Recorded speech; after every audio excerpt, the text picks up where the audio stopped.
siècle. Saint Grégoire-Palamas, vous. Et c'est le deuxième dimanche du Carême, après le premier qui était celui du triomphe de l'orthodoxie. Si vous vous souvenez, lors du triomphe de l'orthodoxie, ce que nous célébrions dimanche dernier, c'était le rétablissement de la vénération des icônes, avec cette idée qu'il y avait là quelque chose qui était vraiment au cœur de notre foi, c'est-à-dire que l'icône témoignait de l'incarnation du Christ, et que notre salut venait de cette incarnation du Christ. Et donc on célébrait dans cet rétablissement de la vénération des icônes le triomphe de l'orthodoxie. Et ce deuxième dimanche, on célèbre une sorte de deuxième triomphe de l'orthodoxie, un moment à travers la théologie de Saint Grégoire Palamas. Donc Saint Grégoire Palamas est vraiment un théologien très important pour l'orthodoxie. C'est non seulement un théologien, mais un homme de prière, car toute véritable théologie est une théologie qui s'enracine dans la prière. Ce n'est pas un discours intellectuel sur Dieu, ce n'est pas une étude de la Bible, ce n'est pas une étude des dogmes ou de l'histoire des conciles, mais c'est normalement, véritablement une révélation de Dieu, la théologie, et donc une expérience de Dieu. C'est Dieu lui-même qui s'est révélé au cœur des hommes. Et donc, c'est ce qui correspond justement à l'enseignement de Saint Grégoire Palamas. Saint Grégoire Palamas est un homme illuminé par la prière et dont l'enseignement a beaucoup porté sur la prière comme étant moyen d'acquérir la grâce de Dieu et de faire l'expérience véritablement de Dieu. Saint Grégoire Palamas, pour raconter brièvement sa vie, était un jeune homme issu d'une famille importante, un notable. Son père était un sénateur auprès de la cour de l'empereur, mais il est mort très jeune. Mais l'empereur s'est chargé à ce que Saint Grégoire Palamas ait une bonne éducation. Il a fait des études brillantes de philosophie, de rhétorique, et donc il était promis à un poste sans doute administratif auprès de l'empereur. Et très jeune, vers l'âge de 18-20 ans, il a décidé de renoncer à tout ça et de partir au mont Athos, de vivre comme un moine, et il est parti avec toute sa famille. Sa mère, ses frères, ses sœurs sont partis avec lui vivre comme moine. Et là, au mont Athos, il a vécu d'une manière très simple dans la pauvreté des moines, dans la simplicité, à la recherche de la prière pure.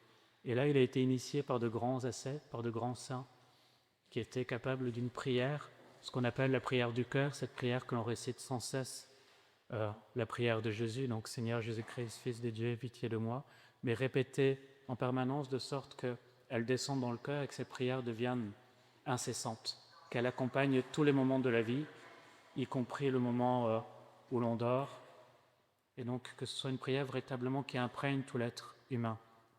Et cette prière vient sanctifier complètement l'être humain, y compris son corps, son âme et son esprit, et elle peut se manifester parfois par une certaine lumière.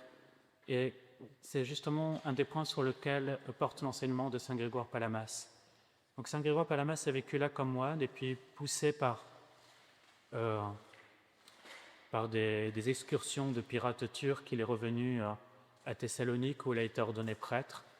Et il a ensuite fait des allers-retours entre le mont Athos et Thessalonique, avec une vie assez mouvementée. Il a été un temps même jeté en prison, parce que c'était des temps troubles, et selon les partisans des tel homme politique ou tel autre, il y avait aussi tel et tel patriarche qui était jeté en prison ou au contraire élevé à l'habilité. Et il a été entraîné dans une querelle. En effet, il y avait un théologien d'origine italienne qui s'appelait Barlaam, qui a visité le mont Athos et qui s'est moqué de la pratique de la prière de moine du mont Athos, parce qu'il y voyait là quelque chose de... donc ce théologien Barlaam voyait là-dedans comme une sorte de déviation. Pourquoi ? Parce que ces moines priaient en se concentrant sur leur cœur, et il disait là faire l'expérience de la grâce, et que cette grâce se manifestait de façon sensible par cette vision de la lumière. Et donc Barlaam les a appelés, pour se moquer d'eux, des gens qui regardaient leur nombril ou qui se concentraient sur leur cœur, et qui pensaient... et donc cette théologie de Barlaam, c'était une théologie intellectuelle savante qui disait qu'on ne pouvait pas connaître Dieu, que Dieu est un être au-delà de tout ce dont on peut faire l'expérience, et que donc toute l'expérience qu'ils font dans leur corps était fausse, puisqu'au contraire pour Barlaam c'était une compréhension intellectuelle, il fallait au contraire s'échapper de son corps pour s'approcher de Dieu.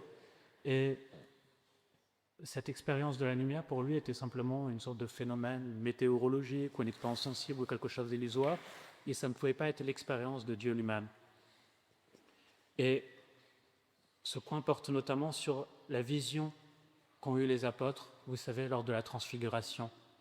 Le Christ a mené sur le mont Tabor, la première fois où il leur a parlé de sa passion à venir, il les avait menés sur le mont Tabor et 3 disciples, Pierre, Jacques et Jean, et là il s'est révélé dans une lumière éblouissante qui auprès de Moïse et d'Élie, et les disciples ont été éblouis par cette lumière et se sont même renversés face à la splendeur de cette lumière-là. Et donc l'enseignement de Balaam consistait à dire que cette lumière était encore une fois une lumière créée, quelque chose qui manifestait la divinité du Christ, mais ce n'était pas sa divinité même. Et ce que saint Grégoire Palamas enseignait, c'est au contraire que cette lumière du Tabor, c'est la lumière de la divinité du Christ. C'est l'énergie même de la divinité qui s'exprime dans cette lumière. Et que donc les saints, par la prière, par l'ascèse, peuvent faire l'expérience de cette lumière du Christ, qui est donc non pas quelque chose de créé, non pas quelque chose d'extérieur à Dieu, mais qui est l'énergie même de la divinité. Certes, Dieu est inconnaissable, incommensurable, dans son essence, il est inatteignable, dit saint Grégoire Palamas, mais dans ses énergies, il se communique à l'être humain. Et c'est ça le sens de la sainteté. Et donc là, il se joue quelque chose de très important dans le christianisme.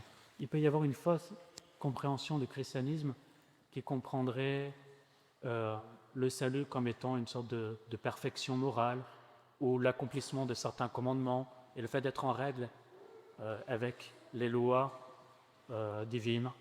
Et en fait, ce n'est pas ainsi que le christianisme comprend le salut. Le salut, c'est la participation aux énergies divines. Et cette théologie que saint Grégoire Palamas vient de le réaffirmer, en fait, que Dieu se communique réellement aux hommes. À travers la prière, à travers l'ascèse, Dieu se communique et donc les hommes peuvent faire l'expérience véritablement de Dieu et être divinisés par cette énergie incréée. Et donc, saint Grégoire Palamas défendait cette pratique des moines du Mont Athos, de la prière incessante, qui vient purifier le cœur de sorte que la grâce y descend et que l'être humain est véritablement rempli de Dieu lui-même.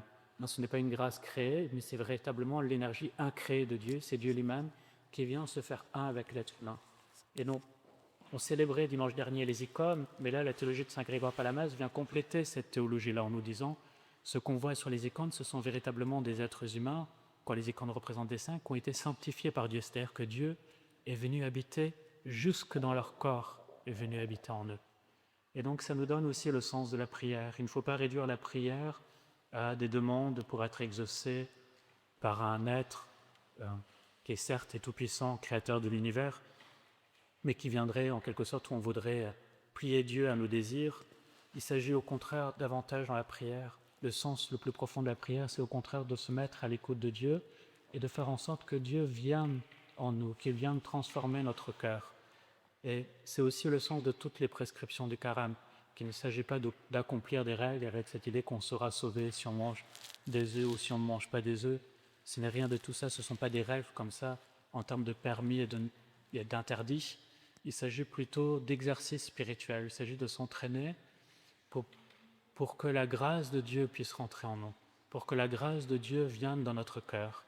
Et donc toute la pratique de l'hésychasme, puisque c'est cette pratique-là, l'hésychia que défendait saint Grégoire Palamas. L'hésychia en grec, ça veut dire la quiétude, la tranquillité, le fait de se tenir tranquille pour que justement la grâce de Dieu vienne nous habiter. Il s'agit de pratiquer cette prière véritable qui est avant tout une mise en présence de Dieu pour que Dieu vienne habiter dans notre cœur. Et on a tout un tas de saints qui viennent témoigner véritablement de cette manifestation de la grâce dans leur cœur qui vient les transformer et qui peut se manifester par une lumière incréée, qui est invisiblement présente là, même si on ne la voit pas avec les yeux de chair, elle est présente. Elle est présente sur l'autel, elle est présente dans les saints dons, comme nous célébrons la divine liturgie. Et donc, il ne faut pas réduire le christianisme à une morale, ni le Christ à une sorte d'enseignement, d'enseignant d'un code moral. Et c'est ce que nous montre un peu aussi l'évangile de ce jour du paralytique. C'est un évangile qui était là déjà avant que ce dimanche soit dédié à saint Grégoire Palamas. un Saint Grégoire Palamas étant un saint du XIVe siècle. C'est à partir du XIVe siècle qu'on a commencé à célébrer sa théologie comme étant véritablement la vérité orthodoxe, et comme étant voilà, l'enseignement de la prière et de la lumière incréée de l'orthodoxie. Et donc, mais ce dimanche, il y avait déjà, avant qu'il soit dédié à Saint Grégoire Palamas, cette lecture des paralytiques. Saint Grégoire Palamas, je le dis en y pensant, a été canonisé très tôt. La sainteté de sa vie était tellement manifeste, les miracles étaient tellement nombreux à sa mort, qu'il a été canonisé, je crois, 8 ou 9 ans après sa mort, très rapidement. Et donc dans l'évangile d'aujourd'hui, nous avons lu cet épisode du paralytique où le Christ est encore un peu au début de sa prédication et il est là à Capharnaüm et beaucoup se rassemblent. Il y a une foule très nombreuse qui se rassemble au point que les hommes qui ont ce paralytique qui est malade ne peuvent pas approcher le Christ. La foule les en empêche. Et qu'est-ce qu'ils font? Eh bien, ils découvrent le toit de la maison, ils font rentrer le paralytique par le toit. Et là, le Christ, voyant leur foi, la foi de ces 4 hommes qui portent le paralytique, dit au paralytique, « Mon enfant, mon fils, tes péchés te sont remis. » Et les scribes, les pharisiens sont scandalisés, et le Christ lit leurs pensées et leur dit « Pourquoi de telles pensées? Quel est le plus facile de dire au paralytique, tes péchés te sont remis, ou lève-toi, prends ton grabat et marche ?» Et il guérit le paralytique. Mais on voit que le Christ se soucie de la guérison entière de l'être humain. Avant de guérir son corps, la première chose qu'il fait, c'est de guérir son âme.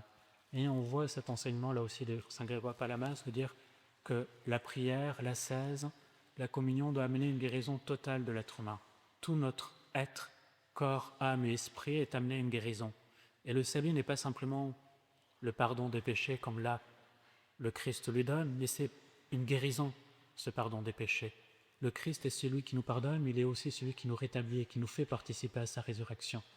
Le salut ne doit pas être vu comme le passage d'un tribunal, mais comme quelque chose de thérapeutique plutôt, qui vient nous rétablir tel que nous devions être au commencement, c'est-à-dire dans la proximité de Dieu, dans la communion avec Dieu. Saint Grégoire Palamas a beaucoup commenté aussi cet évangile-là. Il disait, ces 4 hommes qui portent les paralytiques, on pourrait les voir peut-être comme les efforts que nous faisons pendant le carême de repentance. Et il dit peut-être il y a 4 éléments essentiels de la repentance. Voir effectivement nos fautes, même si c'est douloureux, s'en confesser, prendre la résolution de mener une vie nouvelle et se relever avec le Christ. Et tout cela, on ne peut le faire que dans la prière. Et donc ces 4 choses-là, ce sont ça qui donne le paralytique, qui font que notre âme paralysée, elle aussi bien souvent par les soucis du monde, par nos incapacités, eh bien, c'est le Christ qui les guérit. Il y a cet effort, toujours on dit, de l'homme qui doit participer à la grâce divine. Ce sont ces hommes qui vont porter le paralytique et qui osent s'approcher du Christ et qui trouvent le moyen de le faire. Mais au bout du compte, c'est la grâce du Christ qui véritablement nous sauve, non pas nos efforts à nous. Et donc ils ouvrent le toit de la maison. Et tu verras par la même vu ce toit de la maison, ça représente peut-être, allégoriquement, on pourrait voir une image de notre esprit, d'une certaine manière, que nous devrons aussi ouvrir notre esprit, l'humilier d'une certaine manière à la grâce de Dieu. Trop souvent, nous voulons faire les choses par notre propre effort et nous comptons sur notre propre force. Et quand nous faisons ça, très souvent, nous faisons des choses qui tournent mal parce que nous sommes alors dans la défense, dans les limites de notre intellect humain, alors qu'il nous faut au contraire nous ouvrir, comme ils ont ouvert le toit de cette maison, nous ouvrir à la grâce de Dieu pour que ce soit la grâce de Dieu qui nous guide et qui agisse en nous et qui soit réellement opérante. Et c'est cela le travail de la prière qu'enseigne Saint Grégoire Palamas justement, d'ouvrir en quelque sorte le toit de cette maison pour laisser la grâce de Dieu descendre en nous et la laisser en quelque sorte nous guider de l'intérieur. Voilà. Chers frères et sœurs, déposons-nous aussi notre âme qui peut être paralysée comme le paralytique auprès du Christ en recevoir la guérison, car à lui appartiennent toute gloire, tout honneur, toute adoration, Père, Fils, Saint-Esprit, maintenant et toujours, et dans les siècles des siècles. Amen.